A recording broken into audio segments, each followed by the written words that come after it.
Welcome, Dr. James Beckett, Sports Card Insights. I am into the new year now. Thanks sponsors, Beckett Media, Beckett Grading, Beckett Authentication, ComC.com, Burbank Sports Cards, Mike Stadium Sports Cards, Heritage Auctions, Huggins and Scott Auctions, Topps, Upper Deck, and Panini. I got a nice note from my friend Mike Steveline wanting to ask me some questions. And sometimes if I have the person on, then if he asks me 10 questions, it's going to take 10 episodes. So Mike, forgive me that I'm going to answer your questions. You've actually articulated them really well.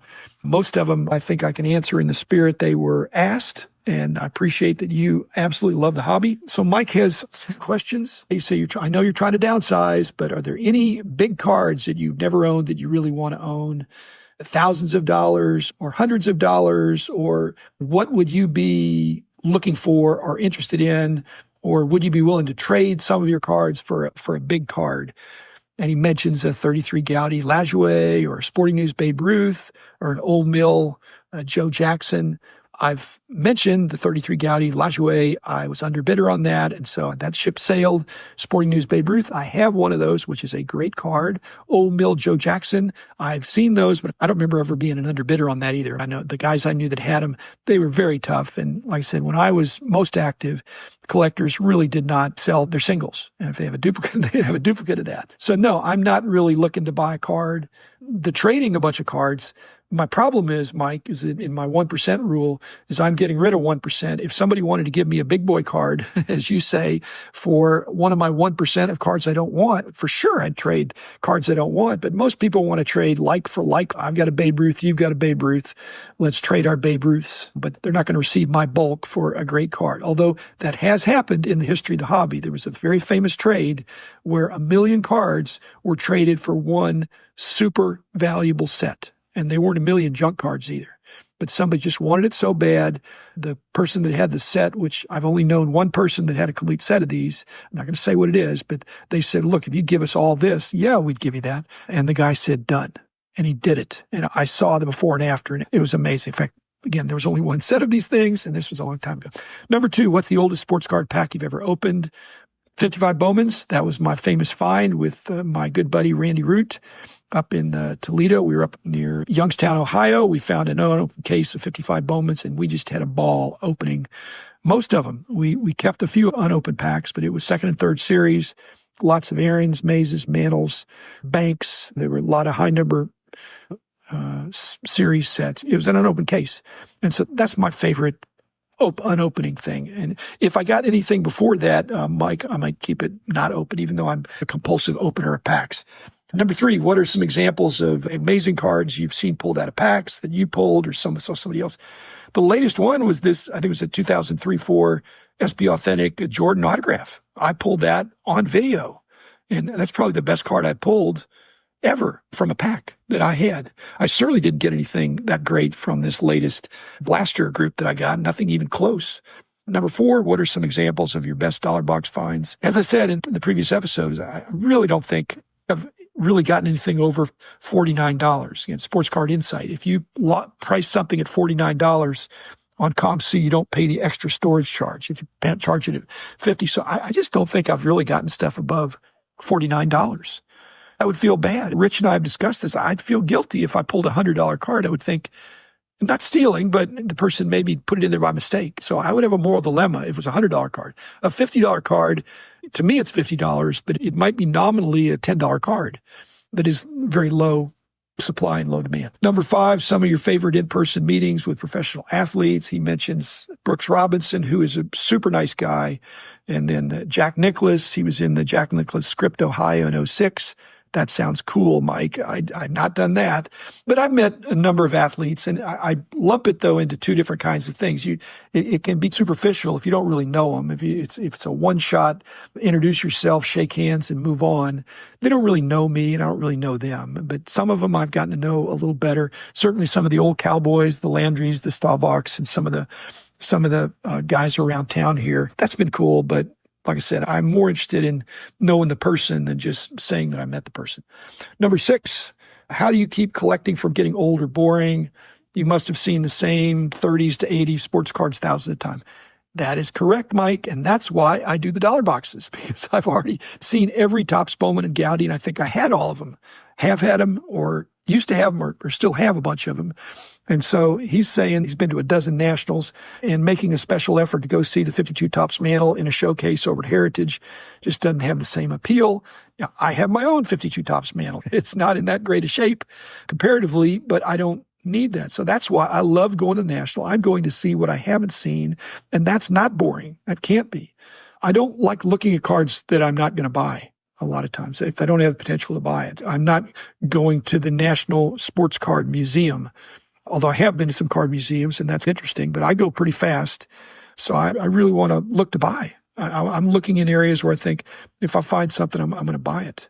I had too much of the look but not buy when I was running Beckett Publications. We're doing price guides. I really occasionally buy a type card for the annual books, but for the magazine cards, I'm just trying to figure out what they're selling for, conversing with the dealers, observing with my own two eyes. Number 7, any questions you have about the history of the hobby, history of sports cards, like the 52 Topps cases thrown in the Hudson River.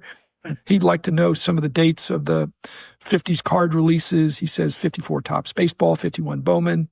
Number 1, I think the original card mensch is Cy Berger. But I'm very skeptical, let's say, of the Hudson River story. It makes a great story, and Cy was an amazing storyteller. It doesn't have to be true.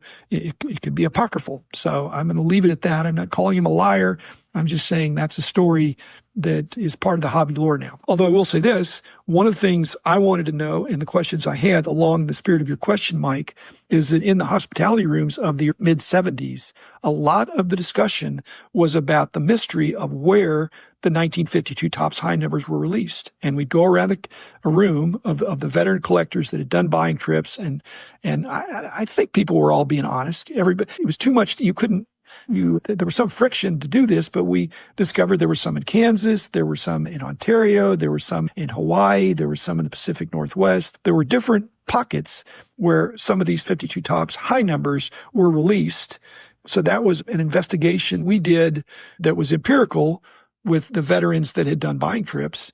And then we'd go try to find them. And I found them in several of those places, but I wasn't flying to Hawaii. I was already in Hawaii, and I put out a buying ad in the paper, and I got some 52 Topps high numbers, among other things. When I was in Bowling Green, I put an ad in the Ontario paper and went across the border and bought a collection. I had a Canadian partner for that, so we wouldn't have as much custom problems. The other thing, Mike, in the spirit of your question, is that I wish I would have done like Mike Gidwitz did and get a bunch of uncut sheets. They really were expensive back in the day, but nothing compared to what they would be. So that would be a real clue, because rather than release dates, I was really big on distribution and rarity and scarcity and single prints and double prints and uncut sheets. As Rich has mentioned, just having one uncut sheet, sometimes you need confirmation that there aren't other uncut sheets where the double prints on one sheet are the single prints on the other and vice versa. Like I said, I was really into that stuff, and it would have been nice if everybody would have had a smartphone in those days to capture every picture of that for posterity. Number 8, how much does actually playing a sport affect what cards you're interested in adding to your collection? In the past, you've shared you enjoyed playing tennis and basketball. I really played all sports at various levels, even broom hockey, which I have appreciation for the flow of the games. I wasn't professional in any of them, but I appreciated all of them, really enjoyed competing. I had some level of success, more in some than others. It's hard for me to understand somebody collecting cards from a sport they have no understanding of. It doesn't have to be that you were a great player, but you need some appreciation of the skill involved to know why you want to collect these cards and these players. Number 9, any cards you're missing to complete a set that you're having a hard time finding. As you point out, he said, probably you're not a set guy anymore. You're right. But it reminds me, especially with the episode I did earlier this week, is that I sold out my sets. I'm no longer a complete set guy because the collectivist episode I did about the restructuring the debt of my old company, I did not have that problem because when I started my company, I sold. And again, it's for cents on the dollar if you look at current prices, but I got enough money to get a nice start on a company that turned out to be a fabulous run that I had with Beckett Publications. But it was initialized by selling a lot of my sets and near sets. And so to go back and do it again, I'm not going to do that. Like I say, the result was because I did that, because I had those sets, it allowed me to start my company without debt. without giving up equity. Okay, number 10, what are some cards you wished existed? See, for me, it's a 51 Bowman DiMaggio, his last year. He says, I know Topps made some cards like a 54 Topps Mantle years after 54. Yeah, 52 Burke Ross has a Joe DiMaggio. I've got that. 54 Mantle Sports Illustrated, a paper card. I think, and Topps is doing cards that never were now. They're doing Brady and Elway in baseball situations, but the sports card insight is that those sound contrived to me. I really appreciate contemporaneous playing year cards. Like I said, if somebody won the MVP in 1956, I'd rather have the 56 card than the 57 cards that said he won the MVP, because it's anticipatory. It's on the come. It's not, we're going to double print this because he's going to win. It hadn't happened yet. So that's what rookie cards, there's this thought that maybe they're going to be good and maybe they're not. And if there are, you're rewarded if you had that rookie card. The cards that never were, the purist in me says, Mike, it's too late. It's too late for Topps to put out a 51 Bowman DiMaggio now. Mike, appreciate your friendship. Appreciate your questions. Others of you, if you want to email me or contact me through the podcast or YouTube, whatever, drjamesbeckett@gmail.com. I love answering questions. And like Mike, I see him at the National. So again, there's a lot of y'all out there that have good questions. Shoot them to me, and I can't promise that I'll deal with them, but I promise I'll read them. And if it looks like it'd make for an interesting podcast, I'll either do it myself or get you on. I've had Mike on before anyway. Again, thanks, Mike. Thanks, everybody, and have a good new year, and see you soon.